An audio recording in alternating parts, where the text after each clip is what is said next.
We've got a new gunship, which is pretty exciting, but there are some relatively obvious issues with this set. So today, I'm going to be giving you 7 ways that you can upgrade and fix your gunship along with the figures that come with it. Let's take a look at the set and see what needs to be changed, starting with the minifigures. Palpatine is a great looking minifigure in this set, and I don't think he needs any changes at all. It's great to get this figure again with the newly updated dress piece, and the back printing looks awesome. Padme is in her classic Clone Wars outfit, and I'm so glad they finally made this figure without the creepy eyes.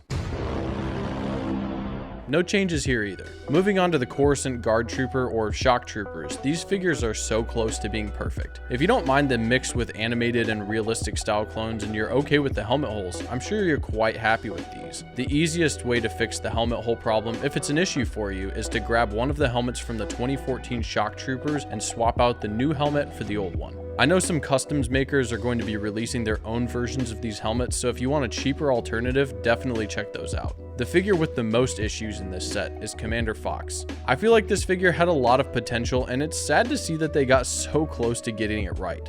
We can't do anything about the incorrect color on the chest area of this fig or the white printing looking somewhat pink. The first change I want to start with for Fox is a simple but effective one. I picked up one of these black visors on Bricklink, which is more accurate to the character. Swapping this out is a minor difference, but I think it's a good upgrade. The next change I want to make is more of an addition. We used to get cloth commas, and LEGO has started printing these on, which looks really bad in my opinion. Thankfully, there are custom makers who produce their own cloth pieces. I picked up this cloth comma from the Cape Cantina, and I think adding this onto the minifigure makes a huge difference. It covers up the ugly prints, and it looks great. I'm particularly happy with the commas from the Cape Cantina because they fit minifigures really well, and they don't bulge out on the sides like commas from some other customs makers. I think the simple act of swapping the visor and adding the comma is the best way to upgrade your Commander Fox minifigure without going fully custom or spending too much money. It doesn't fix everything, but I think it helps a lot. Now that we've got the figures all sorted, let's move on to the main build. The main issue people have with this gunship is that it's too small when compared to the 2013 version. I actually think that it's not as big of an issue as many people think it is. The 2013 version is very oversized compared to the scale of a minifigure, and this new gunship is actually a lot closer.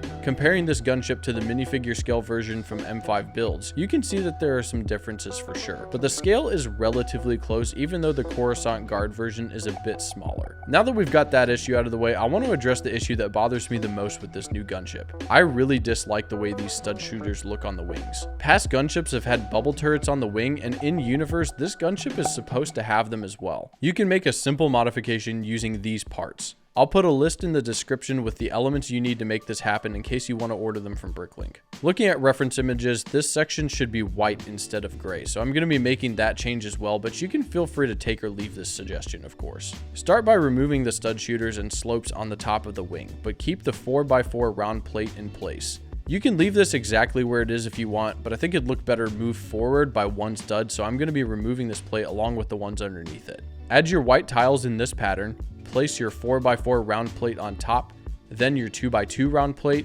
single stud, dish piece, and then you can put the dome on top. For the underside, flip your gunship over and pull off all of this stuff. Place the 2x2 round plate here, and then put the 4x4 round plate with the hole in the middle around it with the studs facing up. Use the 4 1x1 studs with holes to hold the 4x4 plate in place. Ideally, you want to use the studs with holes in them for this because they flare out around the edges a bit more than a regular 1x1 stud, so you'll have a stronger connection here. Next, place the bar piece into the dish and stick it into the axle hole of the 2x2 round plate. Place your dome on top and you're good to go. This looks infinitely better to me than the stud shooters, and I'm so glad I was able to figure out a way to make this happen. I want to give a huge shout out to my friend Grinding Bricks for helping me come up with this stud reversal technique. You guys should go give him a follow on Instagram. He posts some really cool stuff. This gunship has a lot more studs than I would like to see on a ship, so a simple fix is to add some more tiles. You already have this slope coming out by one stud on the top of the door here, so I'm going to fill this in with tile. I would recommend using large tiles for a cleaner look here, but I'm going to use what I have on hand. Another spot where I think tiles make a pretty big difference is on this front section here. Just by adding a 1x1 tile and a 1x1 corner tile, it nicely rounds things off and it looks much more visually appealing.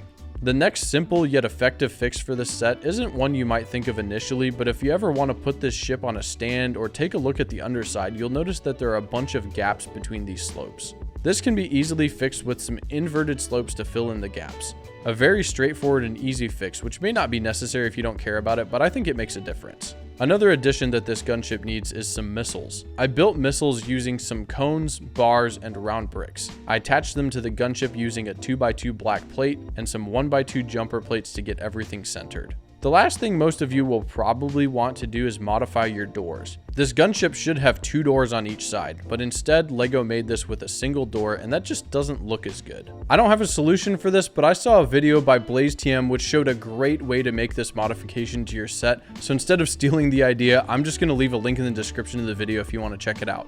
With the modifications I've made, I think it improves the gunship quite a bit.